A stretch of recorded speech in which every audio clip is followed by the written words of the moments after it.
Hi, everyone. I'm discussing our work towards inclusive streaming, building multimodal music experiences for the deaf and hard of hearing. This is a collaboration between Thomas McHugh, Abir Saha, David Barrell, Marcella Worsley, and Anne-Marie Piper.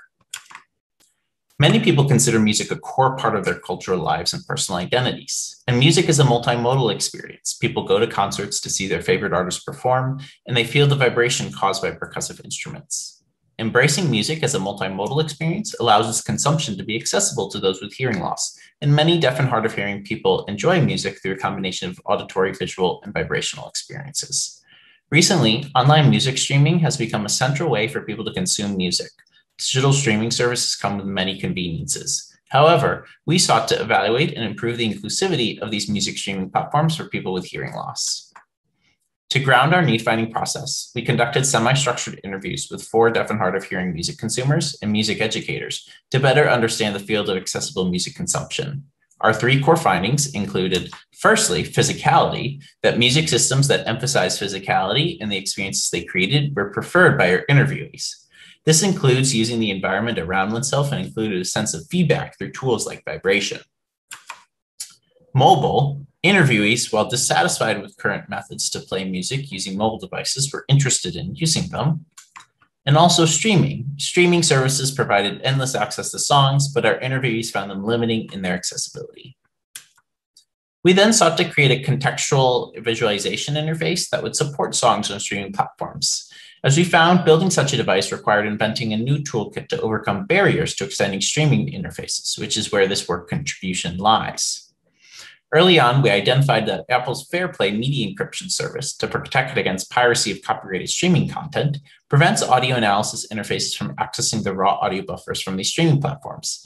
This protection of copyrighted content creates a contradiction between the opportunities for customizable accessibility by the user and the copyright encryption services. It also risks excluding many deaf and hard of hearing music consumers from the streaming revolution.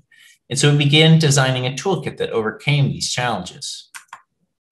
During our exploration, we realized that a non-sandbox software environment, such as a single-board Linux computer like a Raspberry Pi, could be set up to mimic the AirPlay speaker protocol and then forward back captured audio buffers in real time to the smartphone device.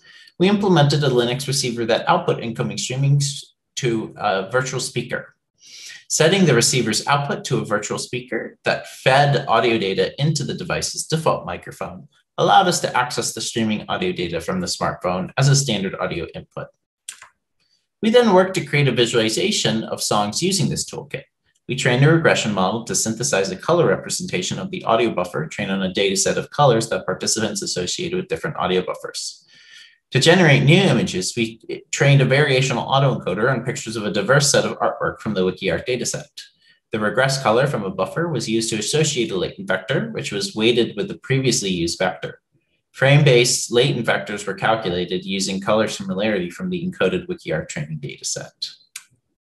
To explore the creation of a different modal interface for music streaming, we developed a mobile haptic interface. Using 6 vibration motors connected to an Arduino device, we prototyped an interface that connected wirelessly to the music streaming intermediary and activated specific vibration motors depending on the intensity of the audio buffer received.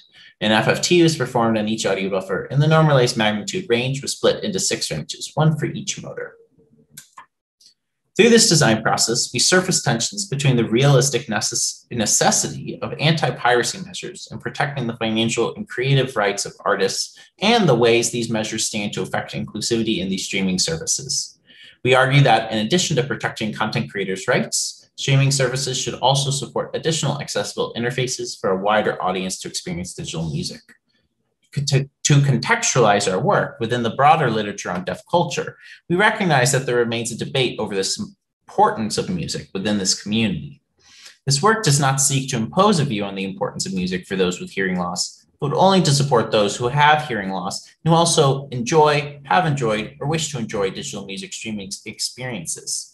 Our hope is that this toolkit will help others, whether they be researchers prototyping a new tool or hobbyist makers trying to increase the accessibility of their devices, to build novel designs for music accessibility instead of focusing on solving obstacles to achieving basic audio processing. To watch demos of the prototypes and use the framework and prototypes yourself, you can visit this project's website at github.com/inclusivetechnu/bufferbeats. Thank you.